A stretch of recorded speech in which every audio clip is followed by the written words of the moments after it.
Could you please state your full name?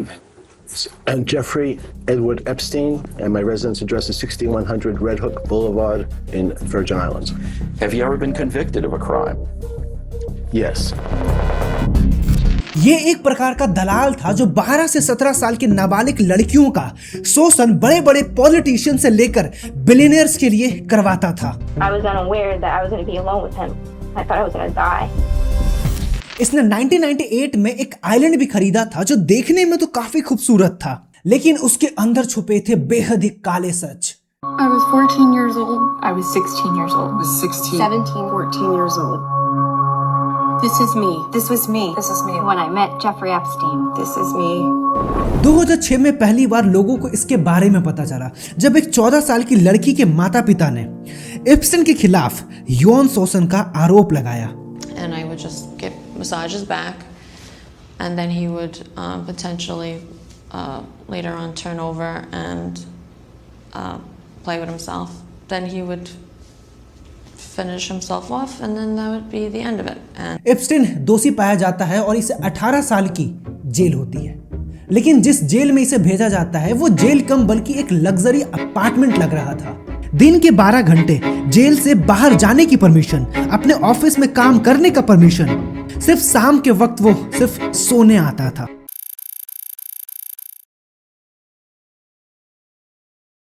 Jeffrey Edward एप्स्टाइन का जन्म 1953 को अमेरिका के न्यूयॉर्क सिटी में होता है। मैं आपको एप्स्टाइन के बारे में थोड़ा सा बता देता हूं ताकि आपको समझना आसान हो। उसके पिता कंस्ट्रक्शन में काम करते थे जबकि उसकी माँ स्कूल में स्टाफ थी।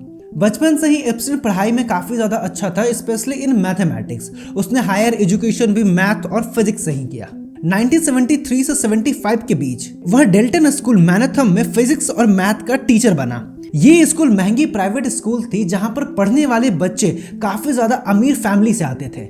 यहीं पर एप्स्टाइन ने एक दिमाग लगाया। उसने क्या किया ना कि उसी स्कूल में पढ़ने वाले एक बच्चे के पेरेंट्स से उसके फादर से बात की।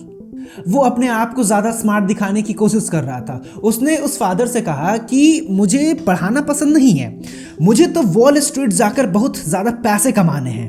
वो आदमी एप्स्टाइन से इतना ज्यादा इम्प्रेस्ड हो जाता है कि अपने दोस्त LMS से कहकर उसे जॉब दिलवा देता है। धीरे धीरे उसके फाइनेंस की रुचि बढ़ते चली गई और वो ऐसे लोगों के चक्कर में आया कि वो यौन अपराध में शामिल होता चला गया। धीरे धीरे नाबालिग लड़कियों का यौन शोषण करना इसका प्रोफेशन बन गया।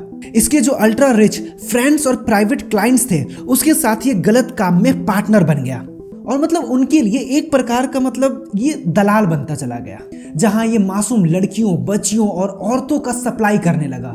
धीरे धीरे इसका एम्पायर $600 बिलियन का बन गया, जिसमें अल्ट्रा रिच लोग शामिल होते चले गए।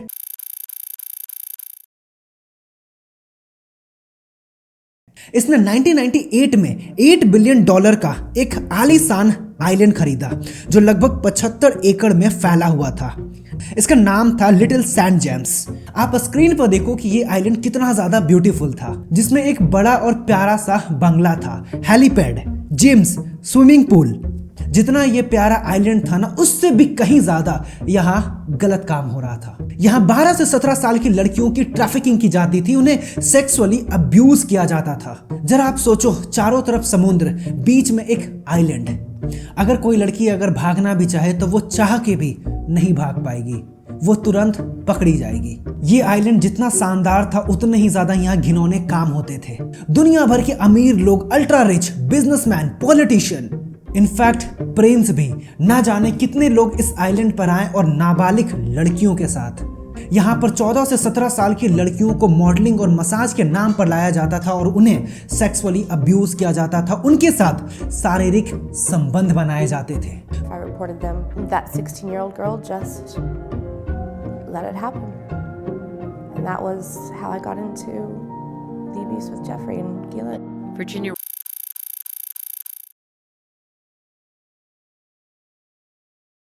2006 में पहली बार लोगों को इसके बारे में पता चला जब एक 14 साल की लड़की के माता पिता ने एप्स्टाइन के खिलाफ यौन शोषण का आरोप लगाया। And I would just get massages back, and then he would potentially later on turn over and play with himself. Then he would finish himself off, and then that would be the end of it. And Epstein दोषी पाया जाता है और इसे 18 साल की jail होती है। लेकिन जिस जेल में इसे भेजा जाता है वो जेल कम बल्कि एक लग्जरी अपार्टमेंट लग रहा था। दिन के 12 घंटे जेल से बाहर जाने की परमिशन, अपने ऑफिस में काम करने का परमिशन, सिर्फ शाम के वक्त वो सिर्फ सोने आता था। फिर साल 2009 में इसे जेल से निकाल दिया जाता है क्योंकि इसके अमेरिका के बिग शॉट जैसे लोगों से इसका स्ट्रॉन्ग रिलेशन था। ये इतना ज्यादा पावरफुल हो चुका था कि इस पर कोई केस ही नहीं चलता था। इनफैक्ट उस वक्त पर यह केस अमेरिका के पॉलिटिक्स में काफी ज्यादा पॉपुलर हुआ, बट इस पर कुछ असर नहीं पड़ा। साल 2017 में मीटू मूवमेंट की शुरुआत होती है अमेरिका में। इसमें क्या हुआ कि वो महिलाएं बाहर आने लगी थी जिन्हें कभी न कभी यौन अपराध का शिकार होना पड़ा था। एप्स्टीन के साथ और भी कई सारे लोगों पर कंप्लेन शुरू हुआ, जैसे हार्वी विस्टन, चार्ली रोज, लुइस सीके, ब्रैट रेटनर। इन लोगों ने एप्स्टीन से एडवाइस लेना शुरू कर दिया और एप्स्टीन इन लोगों को एडवाइस देता था कि कैसे उसे बचना है। उसका एक ईमेल बाहर आता है जिसमें वो लिखता है कि ये सब अब घिर गए हैं और मुझे बेहतर लग रहा है। इसका जो कॉन्टेक्स्ट था ना वो ये था कि आप ऐसे समझो कि मार्केट में एक चोर है, वो जब तक अकेला रहता है ना उसे काफी ज्यादा डर लगता है, लेकिन उसी मार्केट में अगर 4 चोर और आ जाएं तो इसको थोड़ा कॉन्फिडेंट फील होता है कि अरे मैं अकेला थोड़ी हूँ, 4 लोग तो और भी हैं। सेम यहीं पर। इसके बाद साल 2018 में मियामी हार्लेट न्यूज़पेपर ने प्रिवेंशन ऑफ जस्टिस सीरीज छापी। इसमें एप्स्टीन की 2008 डील को स्वीट हार्ट डील बताया गया। धीरे धीरे गवर्नमेंट पर यह प्रेशर बढ़ता चला गया और 6 जुलाई 2019 को न्यूयॉर्क एयरपोर्ट पर एप्स्टीन को कॉन्स्पिरेसी और सेक्सुअल अब्यूज के केस में उसे अरेस्ट कर लिया गया और 10 अगस्त 2019 को एप्स्टीन जेल में मरा हुआ मिलता है। ऑफिशियली इसे सुसाइड कहा गया, लेकिन लोगों ने कहा कि इसके पीछे अमेरिका के प्रेसिडेंट ट्रंप है, क्योंकि एप्स्टीन राज ना खोल दे, क्योंकि एप्स्टीन के पास डोनाल्ड ट्रंप से लेकर Bill Gate, Elon Musk, George Bush, Clinton जैसे लोगों के नाम शामिल थे। तो हो सकता है कि उन लोगों ने एप्स्टीन को जेल में ही मरवा दिया हो ताकि जो उसके राज है वो उसके साथ खत्म हो जाए। इसके बाद बाइडेन पावर में आते हैं और वो पावर में ही इसलिए आते हैं क्योंकि उन्होंने काफी सारे एलिगेशन लगाए थे ट्रंप के ऊपर कि इसके तो एप्स्टीन के साथ संबंध है, ये कैसा आदमी है। इसके बाद 2024 के इलेक्शन कैंपेन में ट्रंप कहते हैं कि अगर मैं पावर में आता हूं तो एप्स्टीन के सारे फाइल को मैं पब्लिक कर दूंगा। जिनके जिनके भी एप्स्टीन फाइल में नाम होंगे वो सारे नाम पब्लिक हो जाएंगे। ट्रंप प्रेसिडेंट बनते हैं और 19 नवंबर 2025 को ट्रंप ने एप्स्टीन फाइल ट्रांसपेरेंसी एक्ट पर साइन कर दिया और दिसंबर 30 को यह फाइल खुलती है जिसके अंदर 30 मिलियन पेजेस थे, 2000 से भी ज्यादा वीडियोस थी, 1,80,000 फुटेज थी। हालांकि आप ऐसा मत सोचो कि ट्रांसपेरेंसी के नाम पर हर चीज को रिवील कर दिया गया, नहीं, लोगों के फेस को ढक दिया गया। जिसके बाद जब लोगों ने देखा तो लोगों के पैरों तले जमीन खिसक गया। सबसे पहला जो नाम था वो था बिल गेट, माइक्रोसॉफ्ट के फाउंडर और एक वक्त के दुनिया के सबसे अमीर आदमी। बिल गेट्स के बारे में एप्स्टीन अपने ईमेल में लिखता है, मतलब एप्स्टीन क्या करता था ना कि जिन लोगों का भी वो राज जानता है उस राज को खुद को ही मेल कर लेता था, मतलब उस राज को टाइप करके अपने आप को ही सेंड करता था। वो ऐसा क्यों करता था मैं वो आपको आगे बताऊंगा। तुमने सबसे पहले रशियन औरतों के साथ यहाँ संबंध बनाए, इससे तुम्हें सेक्सुअल ट्रांसमिटेड डिजीज हुआ, STD। इसके बाद जब तुम अपनी पत्नी मिलिंडा के साथ जब इंटीमेट होते हो तो ये बीमारी उसे भी हो जाती है और ये बात तुम्हारी पत्नी को पता ना चले इसलिए तुम मुझसे एंटीबायोटिक मंगवाते हो और तुमने साजिश करके इसे अपनी पत्नी को खिला दिया और तुम अब मुझसे दूर जा रहे हो। देखो वो किस तरह से लोगों के राज को रखता था। From G vacation to G vacation खुद को ही मेल करता था। ये बात साल 2013 की है और इस बात का प्रूफ है खुद मेलिंडा। उन्होंने ये खुद कहा था कि बिल गेट्स और एप्स्टीन के संबंध है जिस वजह से मेलिंडा ने बिल गेट्स से डाइवोर्स लिया था। मतलब कहीं ना कहीं एप्स्टीन की बात रेलेवेंट थी।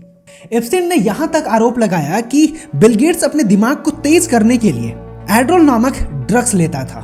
देखो मैं आपको सारे लोगों के बारे में तो नहीं बता सकता, लेकिन मैं आपको कुछ पॉपुलर लोगों के बारे में बता रहा हूं जो सोशल मीडिया पर काफी ज्यादा ट्रेंड चल रहा है। ये है ब्रिटेन के प्रिंस एंड्रियो माउंटबेटन। इनका एक तस्वीर बाहर आता है, ये वाला इमेज आपने सोशल मीडिया पर काफी देखा होगा। जहां ब्रिटेन के प्रिंस एंड्रियो एक महिला के साथ जमीन पर लेटे हुए हैं। इस तरह के प्राइवेट फोटोज बाहर आती है। 2019 में जब इनसे पूछा गया तो इन्होंने कहा कि हाँ, उनके संबंध एप्स्टीन के साथ थे। जॉर्ज बुश जो अमेरिका के फॉर्मर प्रेसिडेंट थे, इनका भी नाम सोशल मीडिया पर काफी ज्यादा वायरल हो रहा है। बट इन पर कोई किसी विक्टिम ने एलिगेशन नहीं लगाया, ना तो इनके कोई कॉल लॉग्स मिले, ना तो ये आइलैंड पर गए। मतलब इन पर वैसा कोई सेक्सुअल या फिर कुछ गलत चीजें बाहर नहीं आई। इन्हें तो आप जानते ही होंगे, ये हैं अमेरिका के president. Turn them off. They're too bright. Turn them off.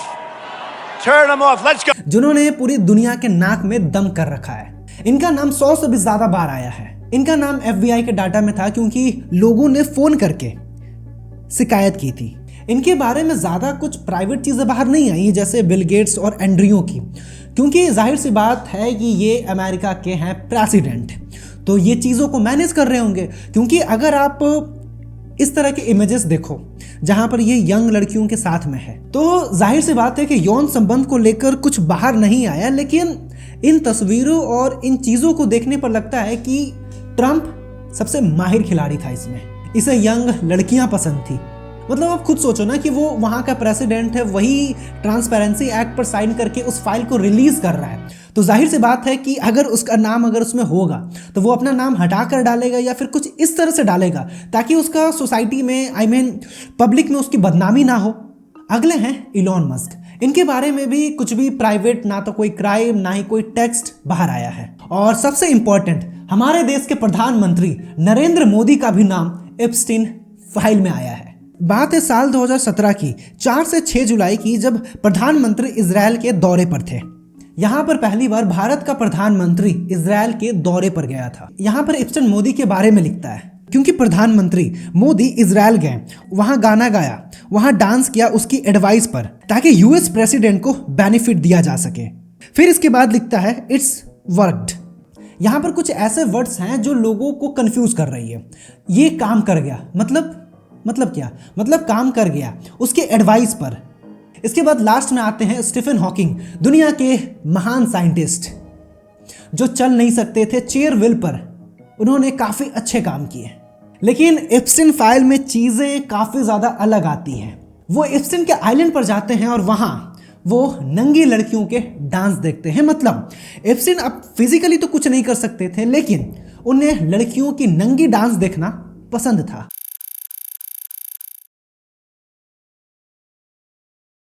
मैं ये सोचता हूं कि जो यूथ हैं वो बिल गेट्स जैसे लोगों को, हॉकिंस जैसे लोगों को अपना रोल मॉडल मानते हैं और वो इस तरह के गंदे काम कर रहे हैं, नाबालिग लड़कियों के साथ शोषण करना। एप्स्टीन फाइल में 52 टाइम कैनिबल वर्ड यूज हुआ है।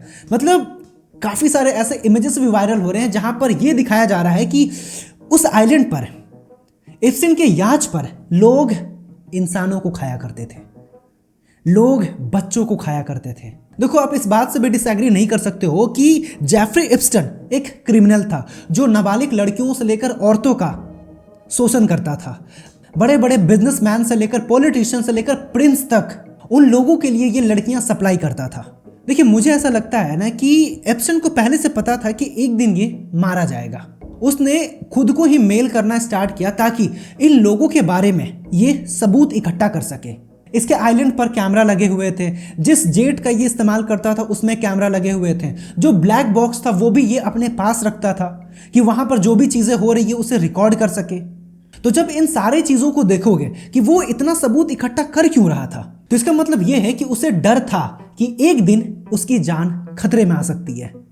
बाकी आप इस पर क्या सोचते हो, आप मुझे अपनी राय बता सकते हो। तो मिलते हैं अगले वीडियो में एक नए टॉपिक के साथ, और वीडियो देखने के लिए आपका दिल से शुक्रिया।